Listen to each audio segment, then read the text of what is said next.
dijelaskan lagi Pak, bagian-bagian rawan mana yang harus disikapi untuk menjelang Ramadan ini ya Pak? Ya, di posisi 276 ya, menjadi 284 ya. 284 ini ada pengembangan Mbak ya. Kalau yang kemarin sudah masuk ke ranah JPO ya, ke mal-mal ya. Sekarang ditambah lagi sudah masuk di tingkat kecamatan ya.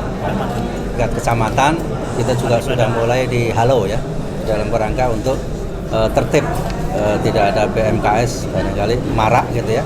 Posisi itulah untuk kenyamanan ke depan. Apalagi di dalam rangka menjelang Ramadan ini ya, saya kira tepat sekali kalau kita juga melakukan untuk itu. Kita arahkan bagi kaum dermawan yang ingin juga membantu, sebaiknya memang di tempat-tempat yang sudah ditentukan itu akan lebih baik, lebih tertib ya Jakarta. Alasan kita di pengembangan zona 1 kan sudah dilalui, zona 2 sudah dilalui ya. Yang dulu pernah kita sampaikan, zona 1 adalah jalan protokol, zona 2 adalah jalan kota administrasi ya. Kita ke kecamatan pengembangan nanti yang ke depan sampai ke tingkatan kelurahan ya. Sehingga kita terjaga untuk itu. Semua saya kira akan lebih tepat ya ke sana untuk sasarannya. Yang pertama kita cek bantu untuk masjid-masjid besar ya, seperti Istiqlal ya namanya. Itu kan biasanya focusing bagi saudara kita yang dari luar daerah itu akan masuk ke sana gitu ya. Yang kedua ada tempat-tempat peribadatan ya.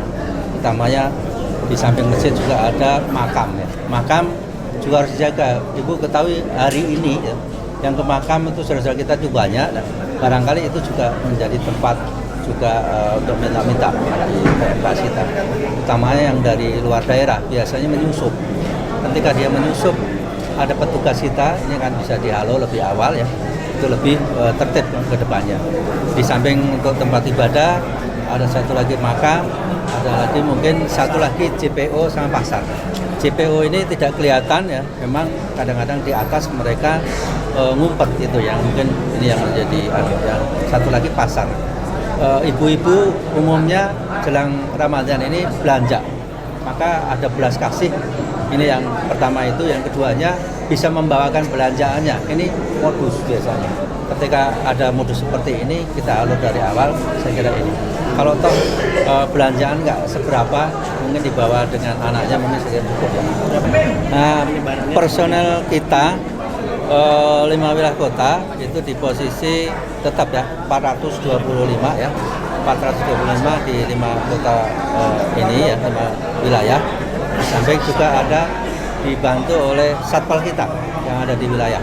Nah, satpol kita yang di wilayah juga kita kerahkan di dalam rangka antisipasi manakala P3S kita kekurangan untuk itu.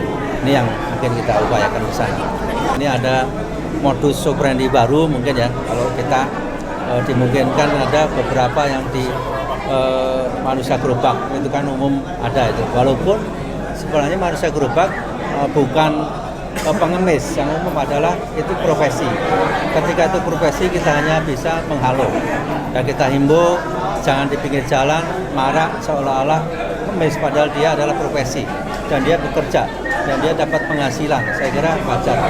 Kalau ada belas kasih, tidak semata-mata dia mau minta-minta.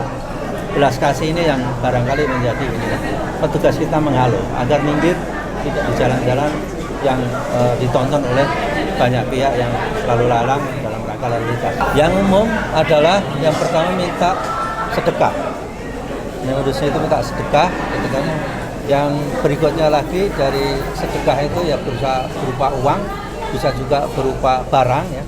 Kalau barang misalnya itu berupa natura atau makanan yang dalam bentuk misalnya Indomie, Supermie, beras, yang lain-lain. Ini barangkali itu yang bisa diinikan.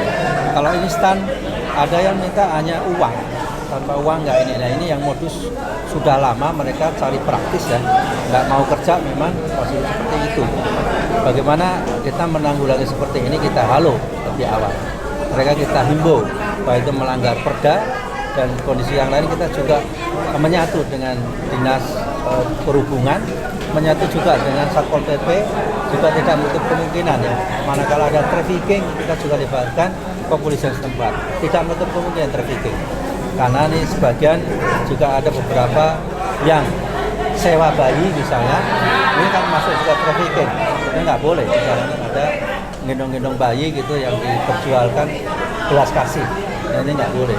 Di samping juga ada anak-anak balita di bawah umur inilah yang barangkali masuk juga trafficking, karena dia minta buat ngemis-ngemis ini.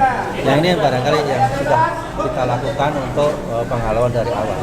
Bagi represif, kalau mereka masuk dalam kasus misalnya, kita dorong ke kepolisian.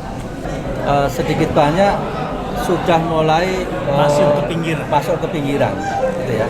Terus dengan performance ya, yang berbeda. Kalau dulu pakaian compang camping, nanti pengemis sudah mulai pakai baju koko rapi, pakai peci ini yang baru ini baru modelnya kita ini. Terus masuk ke masjid. Nah ini perlu juga kita waspadai juga ya.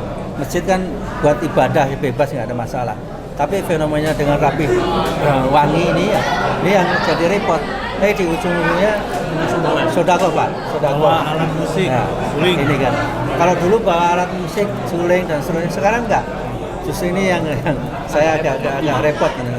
Namun demikian kita bekerja sama dengan takmir masjid ya, dalam rangka untuk itu ya, manakala ada modus operandi seperti ini, menyamar juga pedagang kaki lima di dalam mungkin ya akan menginfokan sehingga kita menindak ya. Ada kecenderungan barangkali mereka punya semacam kayak checklist ya, untuk kita akan bersihkan. Misalnya dia nggak pulang, tidur beberapa hari nanti di masjid atau di musola. Nah kecenderungan ini marbot mungkin tahu ya. Ini yang kita akan. Yang berikutnya lagi modus yang konvensional, ini jual tisu ya, jual aqua buat buka puasa. Nah ini sejak lama memang ada, namun di titik tertentu sudah dijangkau oleh dijangkau oleh Pamdal barangkali, sampai juga ada Satpol PP yang menjangkau. Yang jadi persoalan ada kesulitan dikit itu di alat transportasi kita, utamanya bis-bis kota ini ya, khusus kalau mungkin pengamen utamanya di Metro Mini, Kopaja ini yang agak sulit ya. Tapi kalau di Transjakarta yang sudah modern, mereka nggak akan masuk karena harus punya kartu kan Mas.